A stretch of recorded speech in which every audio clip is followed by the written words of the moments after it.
How's it going, guys? Today I'm going to show you what it's like to drive the 2022 Aston Martin Vantage from a first-person point of view. Under the hood is a Mercedes-AMG-sourced 4-liter twin-turbocharged V8, making 503 horsepower and 505 pound-feet of torque.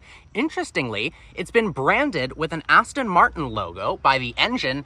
You basically can't tell that it's an AMG motor without looking at individual little stickers on some of the parts to realize that this is actually from Mercedes, which I think is kind of an interesting strategy given the fact that companies like Pagani tout that there's an AMG motor. They're not trying to hide it with Pagani badges, so on and so forth. But the result is 0 to 60 in 3.6 seconds, thanks to a ZF 8-speed automatic transmission, and power is sent to the rear wheels.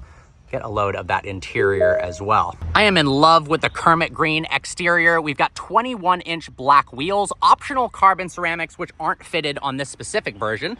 Now, if we come around to the rear of the Vantage, we've got a massive, super aggressive rear diffuser with a quad exhaust, as well as gorgeous curved rear taillights. The cool part is we've actually got some storage space in here.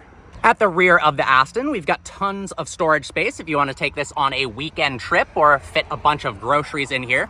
We even have this little divider that can fold up and down to either make it so that you can't reach the rear trunk from inside the car or to allow you to reach your belongings when you're inside the car itself. To hop inside, we've got kind of these Nissan GTR style door handles. Let's go ahead and open the other door as well, because when both doors are open, they actually move upwards in the shape of the Aston Martin logo wings, which I think is a pretty cool feature. Go ahead and open this up. The interior is very much Mercedes. We've got a lot of Mercedes infotainment and electronics, but I think that's a good thing. Inside of the Vantage now, this is the rather beautiful key. Love that Aston Martin logo. Now, to fire this thing up, we've got the start-stop button in this kind of V-shaped formation right here. Fires up that beautiful twin turbocharged V8. One thing I love about this car is we've got individual controls for both the driving mode and the suspension control. So we're in Sport right now.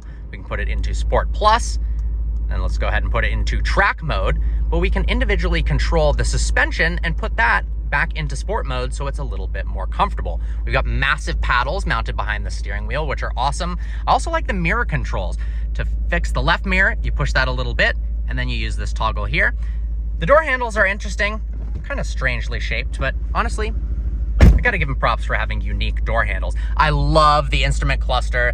That tachometer is absolutely beautiful. Now, if we go over to the right side, we've got Mercedes infotainment from a couple of gens ago. Honestly, it does look a little bit dated, but it is functional and it works. Climate control vents. This is actually touchscreen right here for the heated and cooled seats, which I didn't realize. I think that's pretty awesome. Then if we come down here, there's a camera button. Unfortunately, it doesn't take a selfie or a vlog for you, but it does bring up that backup camera.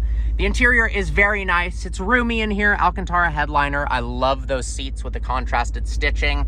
All right, let's take it out for a drive and see what it's like. One last thing before we go, all of the seat controls are over here to the right, so you can control the seat. There's memory, etc., which is kind of nice, so it's not jammed down here.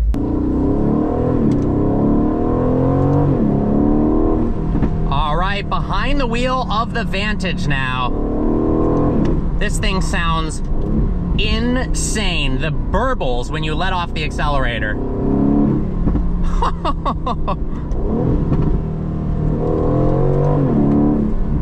So Aston Martin has positioned this car as a competitor to the 911. So something that's relatively comfortable, that you could drive every day, but is much more focused on being fun on twisty roads and on the track. So this is a sportier version of a smaller Aston than we're used to. So I'm excited to see how this thing actually handles. We're in track mode, suspension in track mode as well. Actually, that's in Sport Plus. Let's put it into track mode. And let's go ahead and take off, shall we?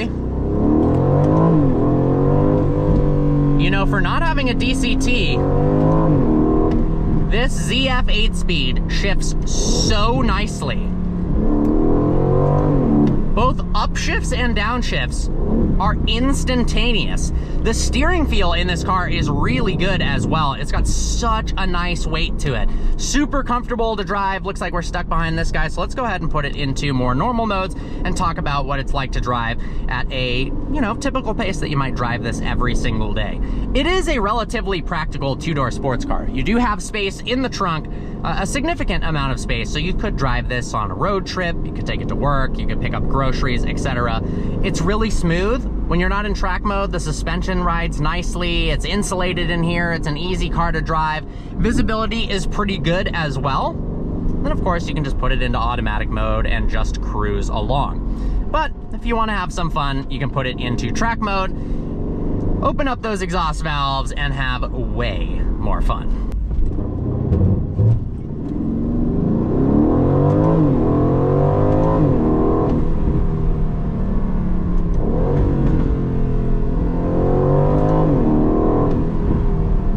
For quote-unquote only 500 horsepower, this thing rips.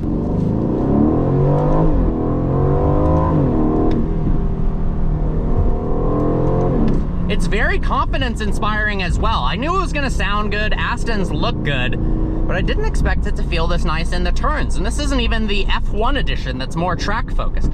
They've also got a V12 Vantage that has a twin-turbocharged V12 from the DBS Superleggera, a little bit detuned, that is fantastic as well. Now, the cool part about this engine is we know that because it's a 4-liter twin-turbocharged V8 from Mercedes, it's at minimum capable of the 603 horsepower in the E63S. But that car, having owned it, I know that you could tune that with a stock motor, stock exhaust, up to about 700, 750 horsepower. So you could make this a 700 horsepower car without having to do a whole lot, which is a pretty darn cool thing. I gotta give a huge shout out to Alpha One Motors out by Austin, Texas. I'm out here for the weekend. They let me review this, a 992 Turbo S, and potentially a couple of other cars. It is for sale now. I love the Kermit green color. It's got low miles as well, and honestly, this is starting to become a really, really good deal for the money, because new Aston Martins depreciate pretty heavily, and this is a used one, so you get to take advantage of the money that the previous owner lost when he bought it new, or she. I like this thing more than I was expecting. We'll do a couple more polls and then we'll cruise around.